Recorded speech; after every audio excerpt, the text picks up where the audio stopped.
Sa araw-araw na paglipas ng panahon, maraming Pilipino ang patuloy na nagtatrabaho para mabuhay.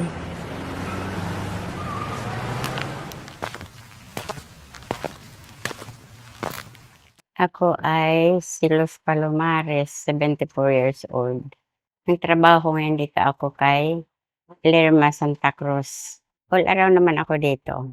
Ang anak ko ay 4, tapos ang apo ko ay 6 plus 4, 10. May 2 pa di, 12.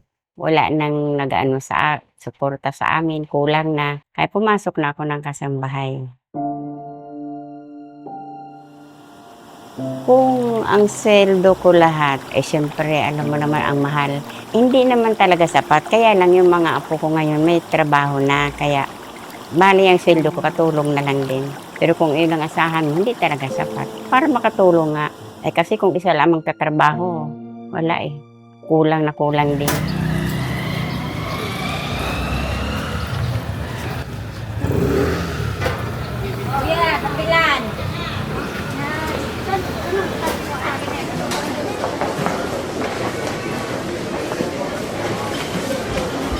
Mahal kong trabaho ngayon kasi nakakatulong sa mga apo ko yan. Ang sweldo ko nakakatulong.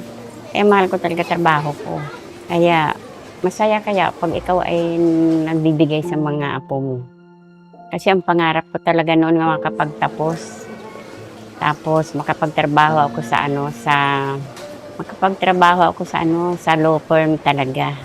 Saka ang pangarap ko noon talaga ay sekretary. Tapos ng isang abogado. Nakaano na rin ako, siyempre may nagka-problema noon. Hindi na ako nagtuloy. Nakapag-asawa ako tuloy.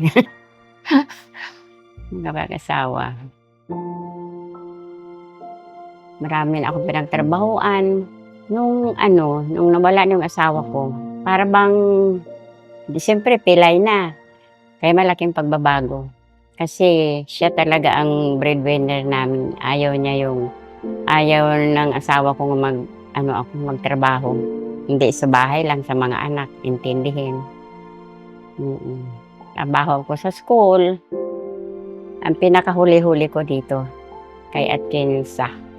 Tapos po trabaho, manood na kami dalawang mami ng TV. Mag-ahapon na kaming dalawa. Nagluto lang kami, kakain siya, kakain kami, tapos na.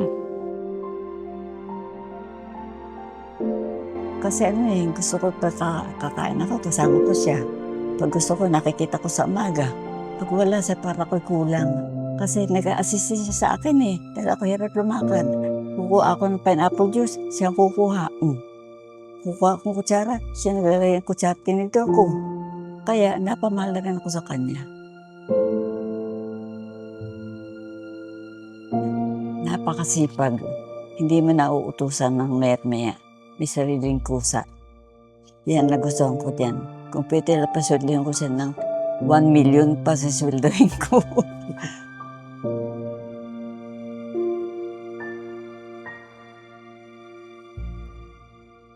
Hindi, nagamparan ko naman sila Ang mga apo ko ang nagpapatigil sa akin, yung mga apo ko nagpapatigil.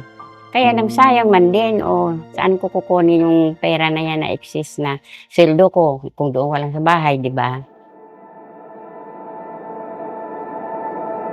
Ay, ang pangarap ko lang talaga ngayon na yung mga apo ko makatapos lang, yung maliliit pa ngayon. Makatapos lang yan sila. Wala na akong problema.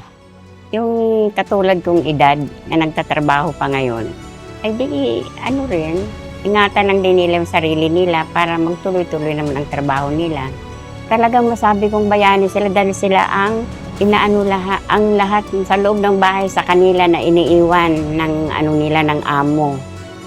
Ngayon, sa kasambahay na lang yung anong klase siyang tao, kung masama siya o mabuti, sa tao na lang, sa kasambahay yun. Pero mahalaga ang kasambahay dahil sa kanila, yung buong bahay na iiwan sa kanila Kaya mahalaga talaga.